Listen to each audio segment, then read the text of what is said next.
जो अनंतनाग पहले बंदूकों के साए में रहता था, वहां पर आज वोटिंग हो रही है। अनंतनाग के वोटर्स कह रहे हैं कि उनके लिए विकास सबसे बड़ा मुद्दा है और अनुच्छेद 370 को वो राजनीतिक मुद्दा बताते हैं। आइए आपको लेकर चलती हूँ शोपिया, जहां सुबह से ही लंबी कतारें हैं। शोपिया जिले में विधानसभा की 2 सीटों पर मतदान हो रहा है। शोपिया विधानसभा सीट पर अब तक 45% और जैनापोरा में करीब 42% मतदान हो चुका है। शोपिया के लोग किस मुद्दे पर वोटिंग कर रहे हैं, वो भी आप देखिए।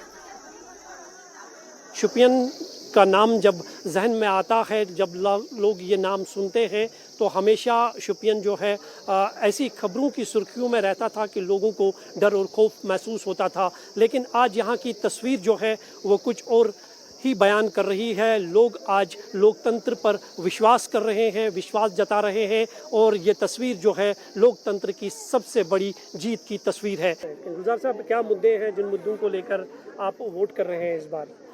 इस बार हम इसलिए वोट कर रहे हैं कि कुछ बदलाव हो, वरना जैसा था तो वैसा ही रहेगा तो फिर क्या फायदा है। आप बताइए, कैसा कश्मीर में आज आपको माहौल दिख रहा है? कश्मीर में अब माहौल अच्छा है, ज़्यादा बिगड़ा हुआ नहीं है। तो क्या मुद्दे हैं जिसको लेकर आप लाइन में खड़े हैं वोट डालने के लिए इस बार आए हैं? हमारा मुद्दा ये है, हमें राहत पहुंचना चाहिए, यहाँ अमन होना चाहिए और क्या, चैन की जिंदगी गुजारनी। पिछले 5 सालों में कुछ बदलाव दिख रहा है आपको? बहुत बदलाव रहा, बहुत। हाँ, मोदी की हुकूमत ने बहुत अच्छी किया, गलत किया नहीं। मुद्दा डेवलपमेंट को लेकर आपका वोट है या 370 को लेकर है? 370 वो डेवलपमेंट वो हमारा वही है, 370 वो हमारा हक है, वो पहले ही है, आज से 100 साल पहले है। इसने छीना, क्यों छीना? हम ये यहाँ का रहने वाला नहीं, हम भी यहाँ का रहने वाला, इनका हक है, हमारा भी हक है। शोपिया में वोटर्स की मिलीजुली राय देखने को मिल रही है। कई वोटर्स मोदी के काम से खुश हैं तो कुछ लोग अनुच्छेद 370 को वापस लागू करने की भी मांग कर रहे हैं। आपको बता दें कि पहले चरण में कश्मीर घाटी में 16 सीटों पर मतदान हो रहा है, तो वहीं जम्मू रीजन की 8 सीटों पर वोटिंग हो रही है।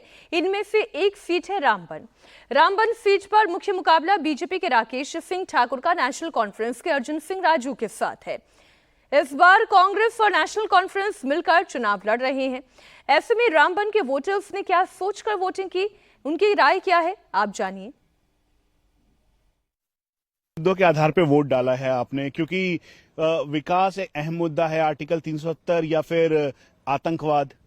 ये जो तीनों मुद्दे आपने बताए ना, ये बहुत जरूरी हैं और हमें एक ऐसा नुमाइंदा चाहिए जो खाली एमएलए नहीं, एमएलए से आगे भी जिसकी नजर हो, जिसको हम आगे भी लेकर जाएं ताकि हमारा कहीं सेंटर तक बंदा पहुंचे और हमारी जो देश, हमारे जो गांव की, हमारे कॉन्स्टिट्यूएंसी की जो प्रॉब्लम है, इन सब को जो है। जी, किन मुद्दों के आधार पे आपने वोट डाला, क्या सोच के डाला?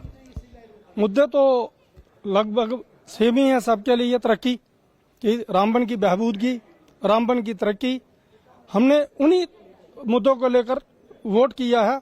आज 10 साल के बाद वोट करने आए हैं।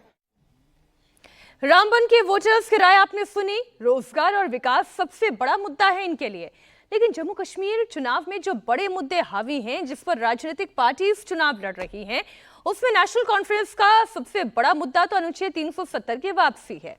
वहीं महबूबा मुफ्ती की पार्टी पीडीपी का पाकिस्तान के साथ बातचीत का मुद्दा है। कांग्रेस भी पूर्ण राज्य की बहाली के मुद्दे पर चुनाव लड़ रही है, तो बीजेपी का कहना है कि 370 की वापसी कभी नहीं होगी। ऐसे में बनिहाल के वोटर्स क्या चाहते हैं, वो देखिए। किन मुद्दों के आधार पे आपने वोट डाला, क्या सोच के डाला आपने? पहला ये है कि शुक्र करो कि इलेक्शन हुए।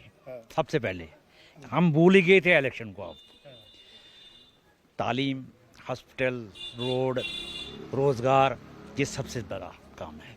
क्या सोच के डाला? हमने आज का दिन 10 सालों के बाद आया है। देखो, एक ही बात मैं कहूँगा, आज मैं कहूँगा कि मैं शुक्रिया अदा करना चाहूँगा कि सबसे पहले मैं हिंदुस्तानी और मुझे गर्व है कि मैं हिंदुस्तानी हूँ। और जो आइन ने हमें फंडामेंटल राइट है, राइट टू वोट, उसका हमने बखूबी इस्तेमाल किया और हमने उन ताकतों को जवाब दिया जिन्होंने हमारे सर का ताज यहाँ से छीन लिया।